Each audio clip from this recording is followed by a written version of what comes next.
Europe 1 Soir Week-end. 19h, 21h, Pascal de la Tour du Pin. Je suis toujours dans ce studio avec Béatrice Brugère qui a eu la gentillesse de rester parce qu'on a d'autres sujets à aborder. Vous êtes magistrate, secrétaire générale du syndicat Unité Magistrats FO et auteur de l'ouvrage Justice, la colère qui monte, plaidoyer pour une refondation.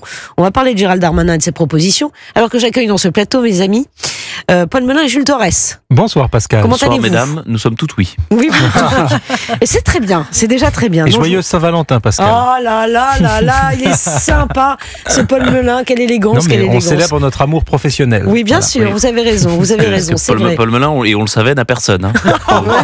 Mais je vous en prie, Jules, on passe la soirée ensemble. Parce que heureusement, les auditeurs n'ont pas l'odeur que nous, on a en studio. Pourquoi ? Je ne veux pas dire la marque de mon parfum, mais enfin, ça fait deux mois de salaire de Jules Torres, mon parfum. Ah là là, Béatrice Brugère, désolée, mais vous voyez, c'est fort sympathique. Ils sont jeunes. Oui, ils sont jeunes, ils sont sympathiques. Ils sont intelligents, ils s'aiment bien. Et ils s'aiment bien, Voilà. Qui aime bien châtie bien. Voilà, qui aime bien châtie bien. Béatrice Brugère, je voudrais qu'on revienne à Gérald Darmanin qui veut donc muscler la loi contre les mineurs délinquants avec un couvre-feu pour les mineurs délinquants. Je vous vois déjà en train de dire, avec sanction à la clé ou le renforcement de l'usage de bracelets électroniques, est-ce que vous pensez que ça peut fonctionner ? Alors tout ça existe en vrai. Donc pourquoi c'est pas appliqué ? Non, mais en fait, alors d'abord ça existe. Il faudrait voir le détail de ces propositions. Là, on est sur des annonces. Qu'ils les durcissent, c'est possible, mais il n'y a pas de nouveauté, d'innovation importante. Le bracelet électronique, c'est toujours intéressant. Sauf que on sait qu'aujourd'hui, on a très peu de moyens de les contrôler. En plus, alors ce qui est bien, c'est que c'est impossible sous l'âge de 16 ans, donc lui dirait ça serait possible. En fait, ce qu'on n'utilise pas et qui serait intéressant, c'est les bracelets électroniques avec géolocalisation. Mais on en fait très peu en France. D'abord, ça coûte très cher, mais surtout quand vous mettez des bracelets électroniques, il faut derrière des gens qui contrôlent et qui surveillent. Donc, non, mais ne dites surtout pas ça. Tous les gens qui ont des bracelets électroniques vont mais donc c'est pas surveiller. Non, mais ce qu'il faut, c'est que pourquoi pas, si derrière il y a une organisation sérieuse de contrôle qui puisse vraiment faire en sorte que ça marche. C'est pas très bien suivi le bracelet électronique. C'est-à-dire que si on en fait plus, il va falloir qu'on mette davantage de moyens. Le couvre-feu, ça marche pas ?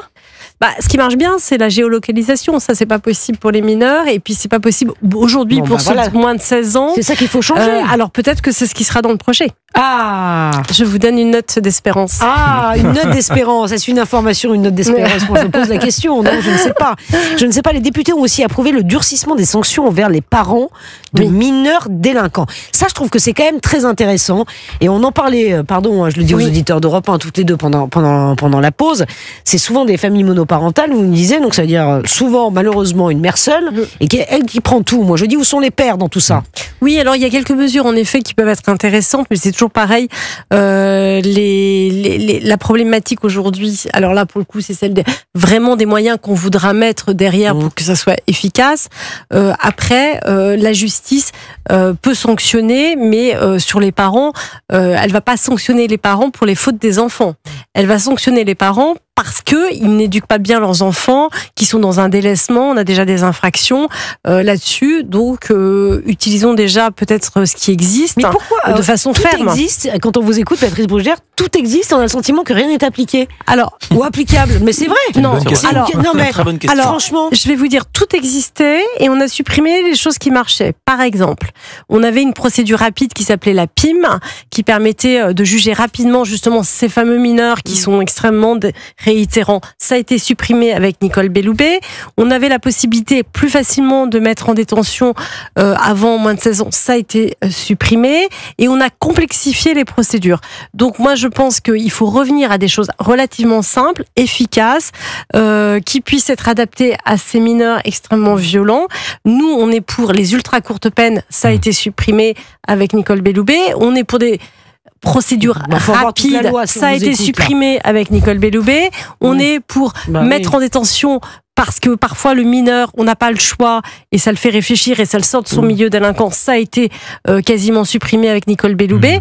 Donc tout n'existe plus Elle est il formidable, est temps. Nicole Belloubet, dites donc là. Formidable. Donc vous nous la ramenez pour l'hiver, madame Belloubet. Non, elle a tout Mais décrit. Heureusement qu'elle est restée quand même avec et l'explication nationale. j'allais Oui. oublier, Oui. c'est un acte manqué, l'essentiel, c'est que dans la loi qui a été faite aussi avec Nicole Belloubet, nous avons créé cette fameuse césure, qui est un faux semblant de rapidité, puisqu'en fait, en effet, avant ça marchait pas bien, on jugeait très lentement.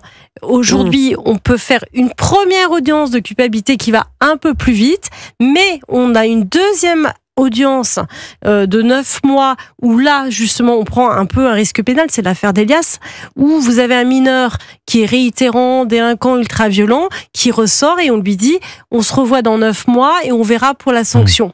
Donc ça, à mon avis, c'est inadapté pour ces profils. Il faut d'urgence que la césure ne soit maintenue que pour des cas exceptionnels où vraiment il n'y a pas de risque, et avoir des juges, enfin des audiences uniques pour juger, donner une sanction, et que le mineur comprenne tout de suite la gravité des faits. Et sur la gravité des faits, je ne sais pas s'il y en a qui sont parents ici, mais 9 mois, c'est pratiquement une année pour un enfant. Enfin, c'est toute une vie. C'est une année scolaire. Ça n'a pas de sens, si vous voulez. Et c'est pour ça, et ça n'a tellement pas de sens que justement, il y en a qui comprennent pas, qui reviennent, etc. Et on entend beaucoup dans le débat public de propositions quant à la généralisation pas des maisons de correction, mais de centres d'accueil, qu'il y en ait davantage, de centres d'accueil fermés pour des mineurs, un peu sur le modèle des bootcamps américains ou des maisons de correction jadis, avant mai 68 en France. Est-ce que c'est quelque chose qui, d'après vous, serait de nature à freiner la délinquance des mineurs ?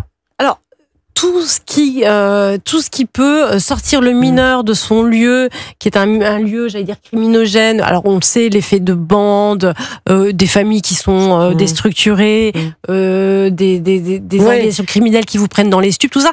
Évidemment, dès que vous sortez un mineur et que vous pouvez le mettre à l'écart de ça, si derrière il y a un travail éducatif sérieux avec une évaluation aussi parfois psychologique, oui, il faut juste savoir que les centres d'éducation fermés dont vous parlez ne sont pas fermés.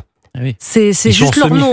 Oui, donc en fait, déjà, c'est trop souple pour pouvoir convenir à donc il faudrait des centres fermés, selon vous. Oui, et puis il faut derrière un contenu. Vous savez, c'est comme pour tout. Il y a les murs, mais il y a ce que vous mettez dedans. Et donc là, je pense que... Du sport et revoir maths, français, orthographe. Et des livres. Et des livres, bien sûr. Et là, on arrive sur une deuxième problématique, puisqu'en fait, c'est en cascade.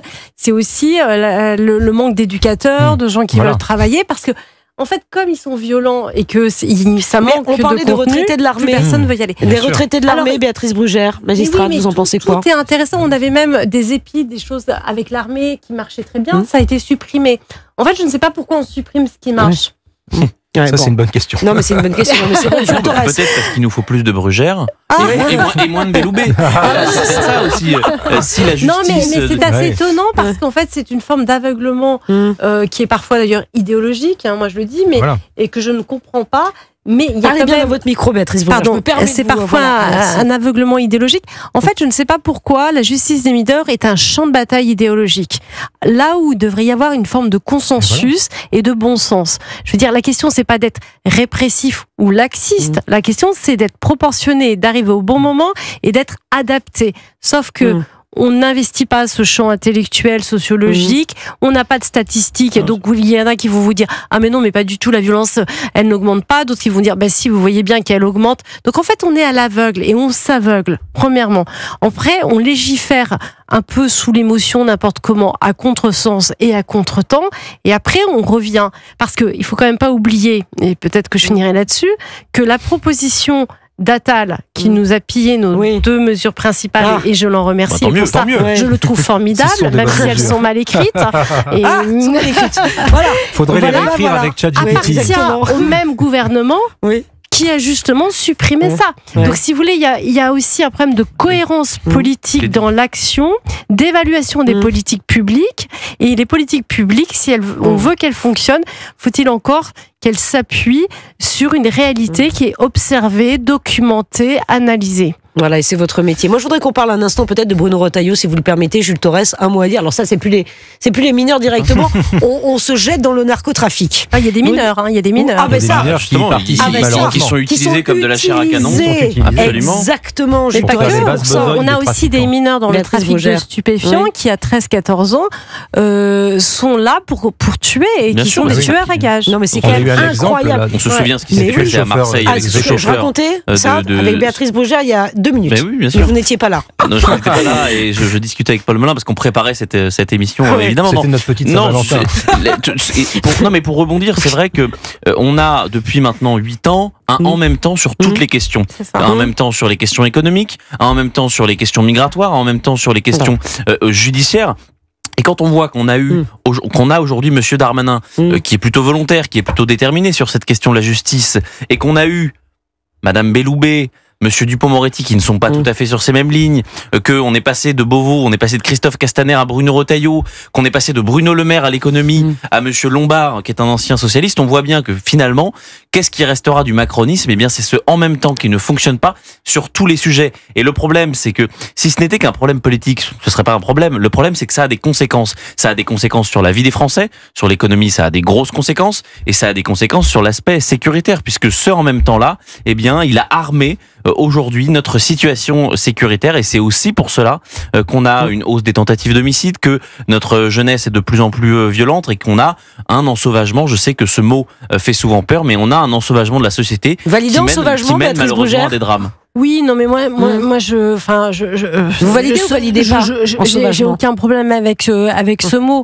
Moi, je sais pas si j'ai encore. vous avez 30 secondes. Alors, je voudrais juste dire, on peut conserver le côté éducatif tout en étant efficace. Il n'y a pas à opposer, première chose. Et deuxièmement, on peut avoir des modèles de justice pour les mineurs. C'est important de le comprendre, qui soient aussi efficaces, tout en gardant nos grands principes constitutionnels. Parce que dès qu'on veut modifier ça, on vous oppose. Ah, mais attention, vous allez sortir du système de l'état de droit. Ce n'est pas vrai. Oui. En fait, tout en restant dans l'état de droit, vous avez des modélisations extrêmement différentes. Et d'ailleurs, d'autres pays européens ont la majorité à 16 ans, d'autres à 17 ans. Donc, c'est pas la question. C'est ça que je veux dire. La question, c'est d'avoir... On a les armes. Il faut savoir les utiliser. C'est ce que vous dites. Oui. On a les moyens. On n'a pas besoin d'avoir des débats hystériques. Voilà. On n'a pas besoin de s'opposer. Et on n'a pas besoin de dire, si vous faites ça, vous sortez de l'état de droit. Non, ce n'est pas vrai. On peut redevenir efficace tout en étant rationnel et dans les clous. Merci infiniment Béatrice Brugère, magistrate, d'être venue ce soir sur le plateau d'Europe 1. Il est 19h43. Vous restez, messieurs. On va libérer Béatrice Brugère qui a plein de choses à faire. Libérer une magistrate, ça c'est quelque chose. C'est dingue. Maintenant qu'on vous a juste pour nous. Oui, je suis contente. Ça va les amis? Je suis contente. Bonne ambiance dans le studio d'Europe 1. Bonne soirée. Et Béatrice Brugère, 19h43 sur Europe 1. On a plein de choses à se dire. Ah oui. J'ai plein de choses à vous dire. Bah oui. À tout de suite sur Europe 1. On va les dire.